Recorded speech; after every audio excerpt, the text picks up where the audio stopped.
ইস্টারের ভোজনে হঠাৎ করে এক কৌতুক করে বসেন প্রেসিডেন্ট ডোনাল্ড ট্রাম্প। বলেন ইরানের সাথে চুক্তি না হলে এর জন্য ভাইস প্রেসিডেন্ট জেডি ভ্যান্সকেই দায়ী করা হবে, আর চুক্তি হলে এর কৃতিত্ব নেবেন তিনি। সে সময় সেই ঘটনায় হাসির জোয়ার উঠলেও পাহাড় সম চাপ নিয়ে এখন পাকিস্তানে vice president JD Vance. We're looking forward to the negotiation. I think it's going to be positive. We'll of course see, as the President of the United States said, if the Iranians are willing to negotiate in good faith, we're certainly willing to extend the open hand. 2028 সালে রিপাবলিকানদের পক্ষে সম্ভাব্য president প্রার্থী হিসেবে ধরা হচ্ছে ট্রাম্পের এই vice প্রেসিডেন্টকে। তার আগে এখন নিজের রাজনৈতিক জীবনের সবচেয়ে বড় কূটনৈতিক পরীক্ষার সামনে তিনি। বিশ্বকে বদলে দেয়া ইরান যুদ্ধ স্থায়ীভাবে বন্ধে আমেরিকার প্রতিনিধি দলের নেতৃত্ব দিচ্ছেন ভ্যান্স। পরমাণু কর্মসূচি, ব্যালিস্টিক মিসাইলের মতো পুরনো ইস্যু নিয়েই এবার ওয়াশিংটনের পক্ষের নতুন আলোচক তিনি, যার সাথে রয়েছেন আগের দফাগুলোতে ইরানের সাথে আলোচনায় বসা উইটকফ, জেরাড কুশনারের মতো ব্যক্তিরা।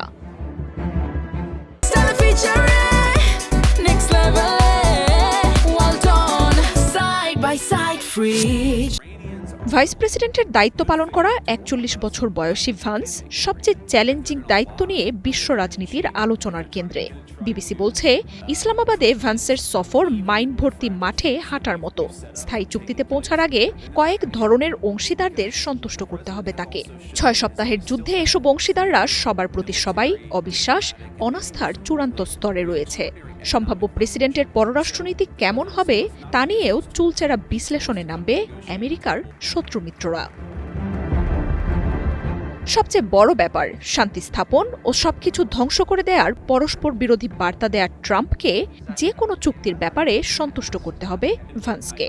মধ্যপ্রাচ্যের মিত্ররা, ইউরোপ, ইসরায়েলে ও ঘরে থাকা মেক আমেরিকা গ্রেট অ্যাগেইনের ট্রাম্পের সমর্থক গোষ্ঠীর ভিন্ন ভিন্ন চাওয়াকে নিয়ে আলোচনায় বসতে হবে এই নেতাকে।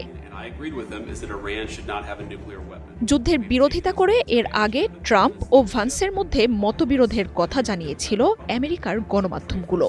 যুদ্ধমন্ত্রী হেগসেথ বা স্টেট সেক্রেটারি রুবিওর মতো সংঘাত নিয়ে এত তৎপরতা দেখা যায়নি ভাইস প্রেসিডেন্টের মধ্যে।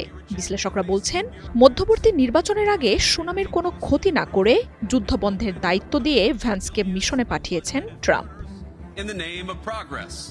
তবে যুদ্ধরত আমেরিকার ভাইস প্রেসিডেন্টের মতো ব্যক্তিকে সরাসরি মধ্যস্থতায় টেনে আনার বিরল ঘটনায় কূটনীতির খেলা দেখিয়েছে ইরান।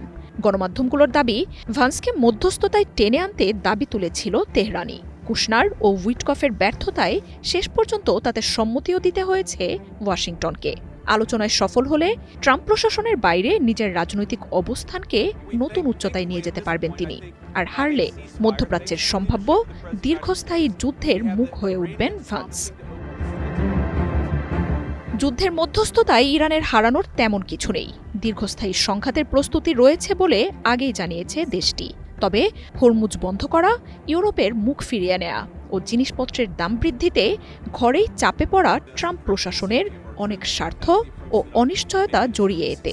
তাই ভ্যান্সের দায়িত্বে উচ্চ ঝুঁকির সাথে সফলতা ও ব্যর্থতার বহু হিসেব নিকেশ জড়িয়ে। মার্জিয়া উপমা, ওয়ান ইন্টারন্যাশনাল ডেস্ক।